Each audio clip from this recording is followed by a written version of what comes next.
Musk's $1 trillion pay package. When compensation mints power, it isn't just a pay story. Tesla shareholders this week approved a plan that could hand Elon Musk nearly $1 trillion in stock if, and that's a big if he hits extreme goals, pushing Tesla's value toward roughly $8.5 trillion, selling 1 million humanoid robots and landing about 10 million paid software subscriptions. Musk called it a whole new book for Tesla. Supporters say investors win only if he delivers. Critics, including public pension officials, argue the deal concentrates too much wealth and influence in one person. The backdrop is inequality. The world's richest man could edge toward $1 trillion personally, raising hard questions about how private wealth translates into market sway, cultural clout, and political gravity. This isn't only a Tesla story, it's a governance and democracy story. Okay, so what's the real message here? Tesla shareholders and the board of directors, they really believe in Elon Musk. They're like, we believe in you completely here. Have more. Take all the money if you want it. Just make this company really live up to its dreams. If he can do it, he's going to get a huge payday. Let's dig a little bit deeper here. So the headline is a little bit misleading. He has to take the company to an $8.5 trillion market cap. No company has ever done that. NVIDIA has a current market cap of $5 trillion.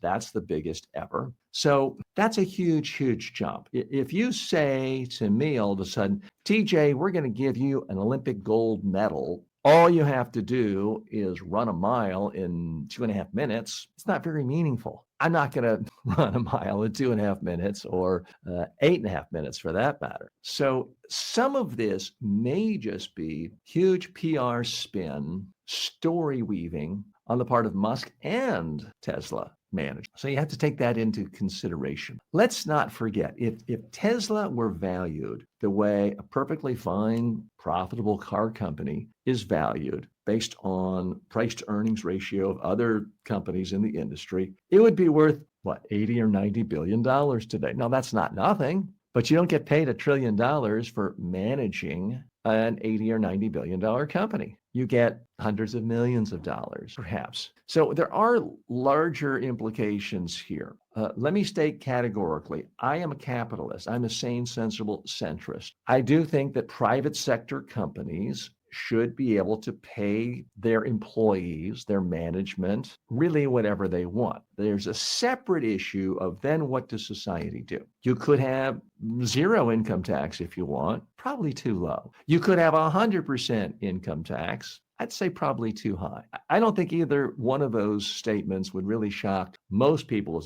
Now, a libertarian would say, of course, income taxes should be zero. But for 98% of the country, they would say, oh, TJ, we can't disagree with either one of those things. Zero is too low, 100% is too high. So then it raises the question, what's the right amount of taxation? Should someone be able to really do massive, massive risk, as Elon Musk has done, work 200 hours a week, as he has done for years and years and years, and get rich? Absolutely. Sure. He came this close to being penniless numerous times because of his high risk investment in Tesla in the early days, SpaceX. So I don't begrudge him making a lot of money. You can quibble with whether the board of directors really needed to incentivize him. Given how much of his net worth is tied up into Tesla, you could almost make the case that it should really be run more like Warren Buffett's Berkshire Hathaway. He gives himself almost no salary or a very small salary.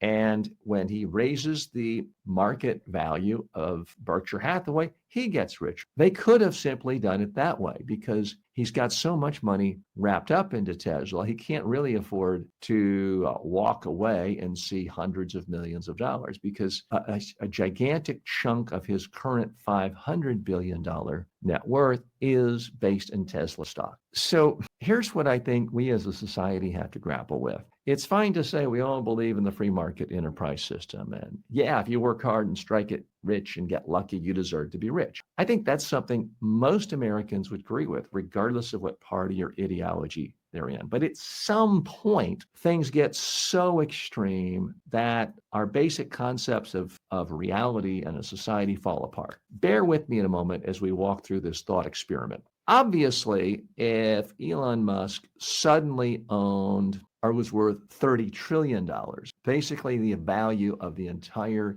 United States economy in a given year. If he were worth $30 billion, that would give him he could simply go in and say, I am shutting down the city of San Diego. Would we want someone to have that much power? We've already seen with his current power and being able to write a check for hundreds of millions of dollars, that gave him access to this administration to come in and basically decide how everything in our government would run. That's an insane amount of power. Now, you might have liked some of his objectives, but how would you feel if, let's say, you're pro-Trump and pro-Musk? How would you feel if Bill Gates goes back into the money-making ventures and is worth $1 trillion and gives, say, $500 million, $500 million to Bernie Sanders, who somehow becomes president. And Bernie says, okay, Bill, you're now in charge of all healthcare policy, all vaccine policy. You can fire anyone and everyone in the government. And basically, here are the keys to the government. How would you like someone unelected like Bill Gates doing that? Now, you might like Bill Gates, you might like Elon Musk, but I'm pretty sure, regardless of who you are, one of those ideas scares you. And that's really the fundamental principle of democracy. When people say we don't want kings here, it's not just that we don't like crowns and people bowing down and being deferential and saying, yes, my lord. It's not just that. It's that the whole concept of democracy is power needs to be diffused. We don't want any one person simply saying, off with his head because I can. And that's what causes some concern about Elon Musk becoming a trillionaire. Now, he already essentially runs a small town near Austin, Texas, where his headquarters is. Everyone, the mayor, the police force, they all basically work for him. I mean, it's just not hard to imagine that if he goes off on a bender and does a whole bunch of drugs, gets in an argument with someone playing poker or a video game, he just offs them. Again, I'm not asking him to do this or recommending it or saying he has. I'm just saying, imagine if he did that and he's a trillionaire and every single person in that community, that political jurisdiction, that police jurisdiction is 100% dependent on his money. Is he going to get arrested? I don't think so. Is he going to get tried? I don't think so. Is he going to get sentenced to prison? I don't think so. He essentially becomes above the law. So I don't think the solution is to have a government law saying nobody will ever get more than 30 times what the lowest wage is of someone working for their company. There are some who recommend that. And indeed, when you look at the so-called golden eras that the MAGA community says make America great again, they're often referring to the 50s, 60s, 70s, early 80s, when in fact CEOs did get on average about 30 times what the lowest line worker in their company made. But they don't really want to go back. That's not the part they really want to emulate or return to. But now we have a situation where Musk is not making 30 times as much as the average person at Tesla.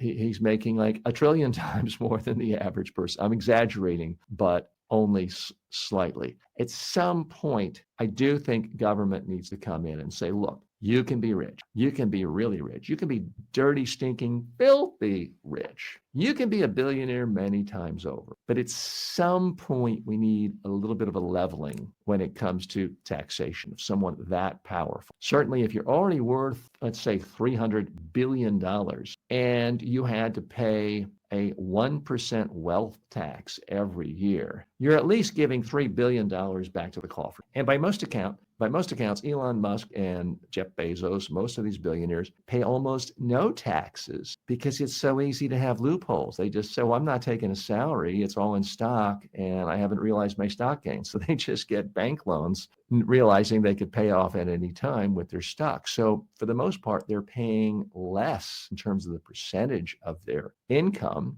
and their net worth than someone who makes $55,000 a year or someone who makes $89,000 a year, or two teachers who have a combined income of $120,000 a year. Elon Musk is paying as a percentage of his income much less than that. I think it's time we as a society have to really say, okay, at some point we need a little bit of not level in the sense that everyone's the same. Everyone is not the same, but taking away a little of this power from someone who has already so much more power than anyone else in our society and spreading it around a little bit. So that's what I think the policymakers in both parties are going to have to look at, because you may like Musk and his politics today, but at some point there are going to be multi-billionaires and perhaps trillionaires who have a different political philosophy than yours. And at some point when you're just so rich, everybody says yes to you. You get everything you want. And there is a name for that. It's called being a king. It's called being a god. And the whole premise of American democracy and democracy anywhere is we don't want to be ruled by gods and kings. We want individuals to have power and equal rights to everyone. What do you think? Post your comments. I would love to hear from you. We do have some more comments coming in. Nerd writes, just tech oligarchs giving money to powerful people. At some point, the tech oligarchs become more powerful than the politicians they give money to. Certainly, there was a lot of chatter earlier this year that Musk was essentially the de facto president of the United States. And I think you could make the case for that, where he could just make unilateral decisions on ending U.S. aid and shutting down entire government departments. At TIFO says, I'd say it leans toward power concentration on such massive compensation centralizes too much influence in one individual. And I think you're absolutely right. Keep on Living says, taxing the filthy rich solves many problems. And I share your sentiment. I don't think there's anything filthy about being rich or wanting to be rich. Certainly, but according to a lot of people, they would say, take some of TJ's away.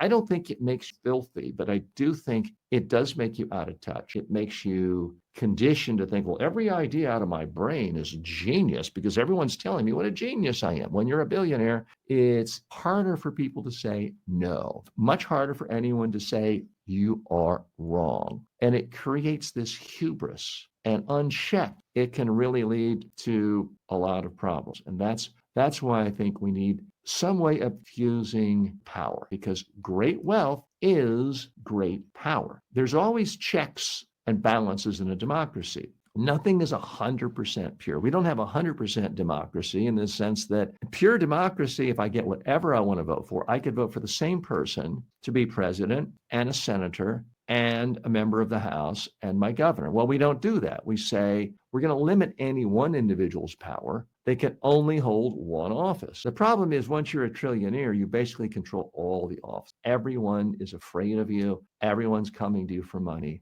Everyone's afraid that if they cross you, you can spend so much money attacking them in political ads, you can destroy their life. And again, there's just no, as a practical matter, there's no difference between that and being king. And if it's one thing Americans across the political spectrum have agreed with, conservatives, radicals, liberals, libertarians, is that we don't want kings in the United States.